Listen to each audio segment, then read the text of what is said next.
Michel Maffezoli dirige la chaire Durkheim de sociologie à la Sorbonne. Il est également cofondateur du Centre d'études sur l'actuel et le quotidien à l'Université René Descartes Paris 5. Il est l'auteur de nombreux ouvrages, dont notamment Le temps des tribus, aux éditions La Table Ronde, et du nomadisme en livre de poche. Il nous parle ici de la religiosité dans ses nouvelles formes et de sa place dans ce qu'il nomme la société postmoderne. Manifestement, on est en train d'accéder à un autre rapport au monde et aux autres actuellement.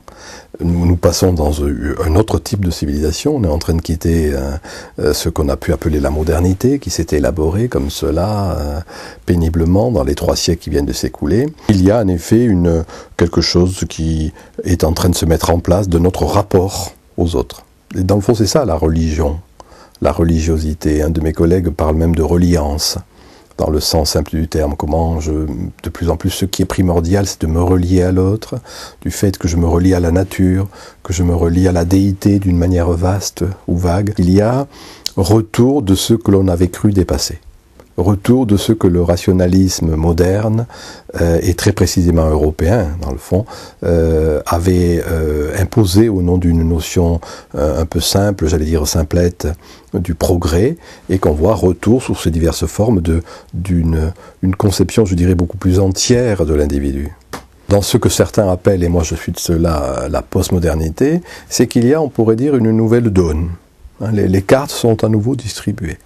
Et là où avait prévalu une conception un peu tronquée de l'individu, j'ai bien dit, le rationalisme, c'est pas la critique de la raison, c'est une certaine conception de la raison qui est uniquement instrumentalisée, qui est finalisée, qui doit être efficace. Donc, alors, ça avait tronqué l'individu, et qu'on a une conception beaucoup plus globale. Le terme qui est employé par les techniques du New Age contemporain, je veux dire le terme de holisme par exemple, montre bien alors qu'il y a cet autre rapport, encore une fois, beaucoup plus pluriel.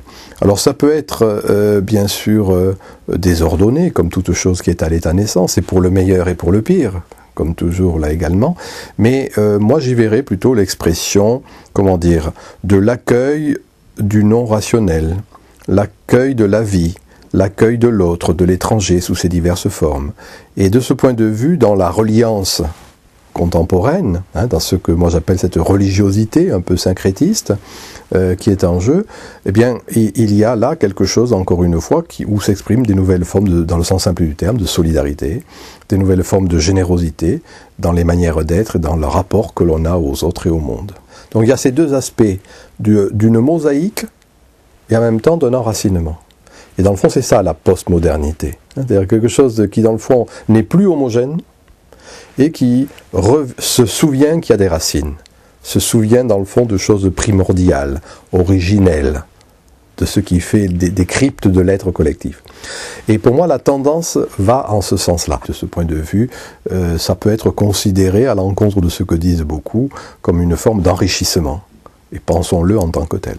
Il est certain, que le jacobinisme qui est au fondement même de la pensée de l'État français, c'est-à-dire une conception très pyramidale dans le fond, qui évacue les disparités, les différences, les spécificités, a du mal à concevoir qu'il puisse y avoir justement une autre manière de prier, une autre manière d'être avec les autres, une autre manière de se rapporter à la nature. Moi, je ne vais pas vous donner mon jugement, je pense que, je crois en effet que l'État, j'ai même écrit un de mes livres là-dessus, a une violence totalitaire. C'est-à-dire la vraie violence, c'est-à-dire celle en effet qui a pour fonction d'homogénéiser, de rigidifier. On a toute une série d'indices actuellement qui montrent bien que ce modèle est saturé, que ce modèle se fragmente, il est fissuré.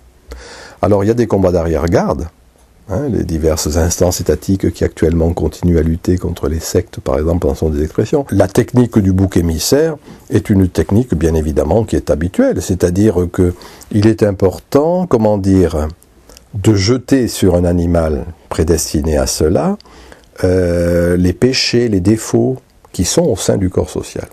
Et on le chasse chargé des péchés de la société. C'était ça à l'origine, le bouc émissaire. Et dans le fond, c'est évident que toutes les formes de non-rationalité actuellement travaillent le corps social. Développement de la voyance, développement de l'astrologie, développement de toutes les formes, si vous voulez, qui étaient des formes de philosophie syncrétisme, du bouddhisme, du zen, de ceci, de cela, etc. Bien. Qu'on le veuille ou non, empiriquement, c'est là. Ça existe. En même temps, il est certain qu'une certaine intelligentsia, hommes politiques, journalistes, universitaires, ont peur de cela, donc ils ont tendance à charger un animal de tous ces péchés du corps collectif pour le chasser. Mais c'est un processus habituel. Moi, je pense qu'il n'y a pas lieu de s'affoler. Il n'y a pas lieu de s'affoler. Et surtout, il ne faut pas rentrer dans le jeu. Je vais souvent, ou très souvent au Japon, par exemple. Le mot secte est utilisé comme étant ce qui va désigner un groupe donné qui s'est coupé d'un autre. C'est ça que ça veut dire, dans le fond, qui s'est coupé d'autre chose. Donc on peut le prendre d'une manière non péjorative. Cela dit, il ne faut pas être naïf, je pense que ce n'est pas possible. Actuellement en France, le mot sectaire ou secte renvoie à quelque chose qui est connoté toujours comme étant très péjoratif. C'est une spécificité française tout de même, pas uniquement française peut-être, on peut le retrouver dans tel ou tel autre pays européen, mais on ne le retrouve pas aux États-Unis par exemple, ou on ne le retrouve pas, même pas en Angleterre et tout à l'avenant. Il me paraît pas intéressant, il me paraît même inopportun de stigmatiser quelque chose. Ne fût-ce que pour lutter contre ce qu'on considère des dérives sectaires, il faut d'abord les comprendre, il faut d'abord voir ce qui est en jeu, c'est-à-dire, encore une fois, avoir cette vision beaucoup plus holistique que je disais tout à l'heure, comme étant ce nouvel esprit du temps qui est en jeu. Alors, ce qui est certain, c'est que il y a, au travers de certains organismes gouvernementaux, mais d'une manière beaucoup plus générale au niveau de la bien-pensance, du politiquement correct ou du moralement correct qui tend à prédominer dans nos sociétés, il y a une méfiance vis-à-vis justement de ceux qui expérimentent d'autres manières de vivre, de penser, de prier ou autre. Et ça, c'est leur problème. En tout cas, ce que je peux dire d'un point de vue, j'allais dire sociologique, tout simplement de penseur, il n'est pas bon de stigmatiser. C'est-à-dire que c'est toujours dangereux quand on veut penser la société telle qu'elle devrait être et non pas telle qu'elle est. Alors, pour ma part, mon travail, ça consiste à décrire ce qui est. Que je sois ou pas d'accord d'ailleurs avec ce que je décris, ça c'est un autre problème dont je ne ferai pas état ici. Mais décrire ce qui est, en la matière, c'est qu'il y a en effet une fragmentation de la religion. Et que là où la religion s'était en quelque sorte monopolisée, là où elle s'était regroupée dans des grandes institutions, la romanisation de l'Église catholique n'est poussée à son terme qu'à la fin du XIXe siècle, le Concile de Vatican I. Avant, il y avait des diversifications dans les liturgies, etc. Donc il y avait un sacré qui a été monopolisé, homogénéisé, et puis on se rend compte qu'il y a actuellement un sacré sauvage. Quelque chose qui se fragmente, qui s'hétérogénéise. Moi je dirais c'est une des caractéristiques de la postmodernité. Comme toujours, c'est pour le meilleur et pour le pire. C'est-à-dire que bien évidemment, dans cette fragmentation du sacré, vous allez avoir des formes déviantes, perverses et tout à l'avenant. Mais que, dans le fond, quand il y a un grouillement culturel, comme c'est le cas à mon sens actuellement, il ne faut pas forcément avoir peur, il vaut mieux au contraire avoir beaucoup de sérénité pour l'apprécier, dans le vrai sens du terme. J'ai eu beaucoup d'ennuis il y a 5-6 ans, parce que j'ai fait soutenir une thèse à une astrologue assez connue, le titre et sa thèse sur l'astrologie était intéressante parce que c'était justement l'ambivalence des médias par rapport à l'astrologie. Et je trouvais que cette thèse était de ce point de vue très pertinente. C'est pas une thèse d'astrologie, mais sur l'astrologie par une personne qui était justement une protagoniste de cela. Mais c'était pas sur l'astrologie, c'était les médias et l'astrologie. Et son idée était de montrer comment il y avait cette ambivalence. Et les médias ont cette ambivalence.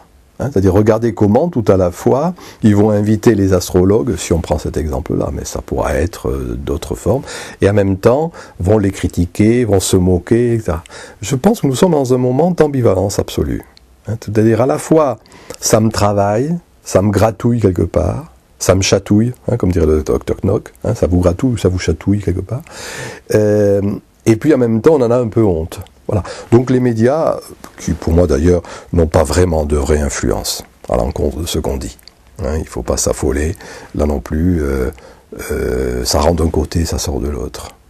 Quand on regarde dans le fond quel est le message qui est porté par les médias, il est quasiment proche de zéro, ne serait-ce que par le développement technologique, la multiplicité des chaînes, la multiplicité des canaux d'information fait qu'il y a un brouillage perpétuel.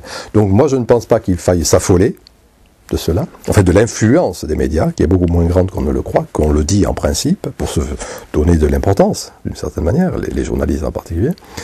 Et puis, comme tous les autres secteurs de la vie sociale, ils sont ambivalents, pour les raisons que je vous ai dit tout à l'heure. C'est-à-dire qu'on ne peut pas nier le fait qu'il y ait de cela, de ça, de cette chose-là, du non-rationnel.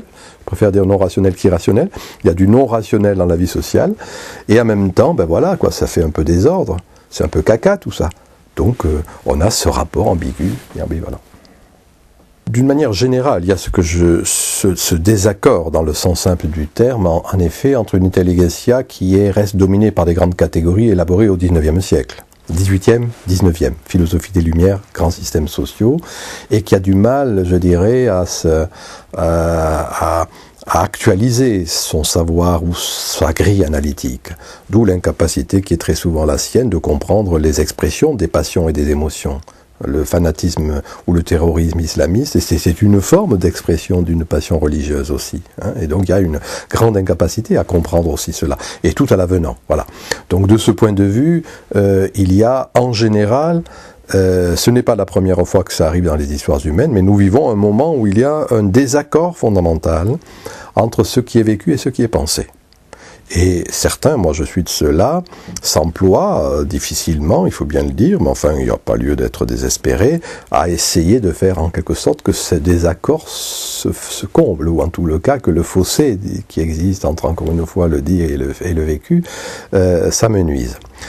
Et d'une certaine manière, moi je vois une évolution qui est en train de se faire, en particulier chez les jeunes générations d'intellectuels qui arrivent et qui sont, on va dire, bien moins sectaires de ce point de vue que les générations précédentes. Très souvent, quand on intériorise ce que les autres veulent, ce par quoi on vous désigne, ben vous arrivez à être vraiment ce qu'on veut que vous soyez.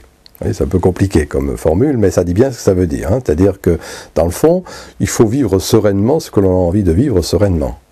En la matière, si vous intéressent les nouvelles spiritualités, eh bien, c'est en vivant ces formes de spiritualité que, dans le fond, elles rayonneront d'elles-mêmes. Au début du christianisme, moi, celui qui est un grand fondateur de la philosophie chrétienne, qui est saint Augustin, justement, qui a lutté contre les hérésies, qui luttait contre l'arianisme, qui luttait contre le paganisme persistant, etc., disait dans le fond le christianisme, qui pour lui était le christianisme orthodoxe, eh bien, il faut qu'il soit sûr de lui. Et s'il est sûr de lui, en latin, il disait boni desui diffusi. Le bien se diffuse de lui-même. Donc il ne faut pas intérioriser la critique de l'autre. L'important est de s'assurer d'abord de la vérité de ce qu'on a à dire, de la profondeur de ce qu'on a à dire. Et si on a justement, ce qui n'est pas un travail facile, si on fait cet effort qui demande de l'ascèse véritablement, eh bien à ce moment-là, il y a un processus, encore une fois, de diffusion. Regardons la vieille sagesse que l'on va retrouver en Chine, qu'on va retrouver en Inde, où le sage, dans le fond, pour faire venir la pluie, d'abord travaille sur lui-même, sur ce que sont le fait de calmer ses émotions, sur son intériorité, et que c'est cela qui pourra amener qu'il y ait pluie, neige ou autre. Peu importe, c'est un bel apologue, et en la matière, il n'y a pas d'action spécifique. Il y a, prenons dans le sens simple du terme ce que j'ai dit, diffusion de quelque chose qui est maturé. Voilà. Alors, qu'il puisse y avoir des blocages, des combats d'arrière-garde, des barrages et tout à l'avenant, c'est ainsi, c'est ce qui est la tragédie humaine, d'une certaine manière. Le propre des institutions, c'est de bloquer ce qui est nouveau, ou ce qui est le renouveau.